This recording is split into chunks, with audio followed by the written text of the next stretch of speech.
कोई जानता भी है कि चावल का एक दाना तैयार होने में कितना समय लगता है? नहीं जानता।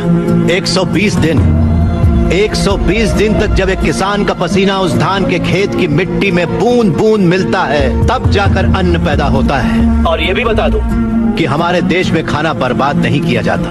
अगर वही देश किसानों को बर्बाद होता देखता रहे तो फिर हम किसके पास जाएंगे? खाना खिलाने वाले से कहा जाता है अन्नदाता सुखी भवतु। ये अन्नदाता है कौन? खाना पकाने वाला या परोसने वाला नहीं है, अन्न उगाने वाला है।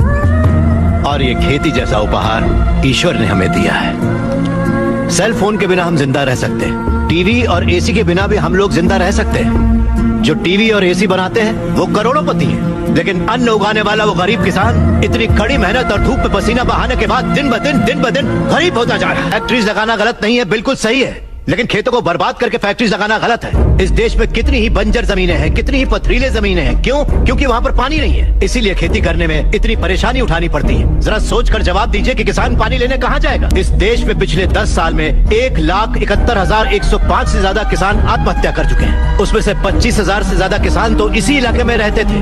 हर आधे घंटे में एक किसान आत्महत्या कर रहा है, ये जानते हैं क्या आप? लेकिन सच्चाई यही है, जहाँ मौत इतनी सस्ती है वो देश कभी आगे नहीं बढ़ेगा सर। तकरीबन 10 लाख से ज्यादा किसान अपना पेट पालने के लिए गांव छोड़कर शहर में मजदूरी करने आ जाता है। जो हमारे देश की रीढ़ की हड्डी है वो बिल्डिंगों में चौकीदारी करता है। जो किसान हमारा भगवान है, अन्नदाता कहलाता है, वही मंदिरों के सामने भीख मांगता फिर रहा है। वादों पर मत जाइए, जमीन पर आ जाइए। एक कॉर्पोरेट में काम करने वाला हजारों करोड़ का उधार लेकर विदेश भाग गया और वहाँ बैठकर विदेशी शराब पी रहा है। सिर्फ 5 या 10 हजार उधार लेने वाला किसान जहर पीकर अपनी जमीन पर जान दे रहा है। इन कॉर्पोरेट्स की काली करतूतों की वजह से हमारी हरियाली जली जा रही है। खेत सींचने वाली नदियां फैक्ट्री से निकलने वाले गंदे पानी से जहरीली होती जा रही हैं। ये मल्टीनेशनल कंपनीज की मशीनें हमारी खेती वाली जमीन पर कब्जा करके उन्हें खत्म करती जा रही हैं। पर ये दिखाई नहीं देता। इन फैक्ट्रीज की बात कर रहे हैं आप, सारे हेल्दी फूड्स में मिलावट करके ये उसे बर्बाद करते जा रहे हैं। अंडे को शैम्पू में, गाजर को क्रीम में, सोया को साबुन में। 2 रुपए का अंडा 10 रुपए में, 10 रुपए का गाजर 100 रुपए में खरीद रहा है ये कॉर्पोरेट वर्ल्ड। इस रेट पर क्या कोई गरीब खरीद पाएगा? फिर भी ये पैसा किसान या गरीब तक कभी नहीं पहुंच पाता, क्योंकि बिचौलिए ले जाते हैं। ये बिचौलिया धीरे धीरे और अमीर होता जाता है। अन्न पैदा करने वाला किसान गरीब से गरीब होता जाता है।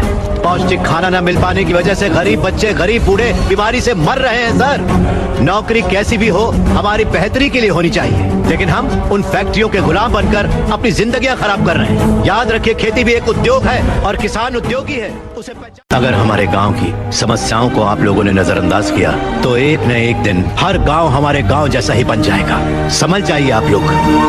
अगर ये मीडिया कोशिश करे तो ये दुनिया हिला के रखते हैं। वो ताकत है आप में। लोगों के दर्द को आपको बताने के लिए आपको परेशान किया, उसके लिए माफी चाहिए। अगर आपको लगे कि ये सही है तो हमें न्याय दिलाने के लिए हम सबकी मदद कीजिए। कोई जानता भी है कि चावल का एक दाना तैयार होने में कितना समय लगता है? नहीं जानता। 120 दिन तक जब एक किसान का पसीना उस धान के खेत की मिट्टी में बूंद बूंद मिलता है, तब जाकर अन्न पैदा होता है। और ये भी बता दूं कि हमारे देश में खाना बर्बाद नहीं किया जाता। अगर वही देश किसानों को बर्बाद होता देखता रहे तो फिर हम किसके पास जाएंगे?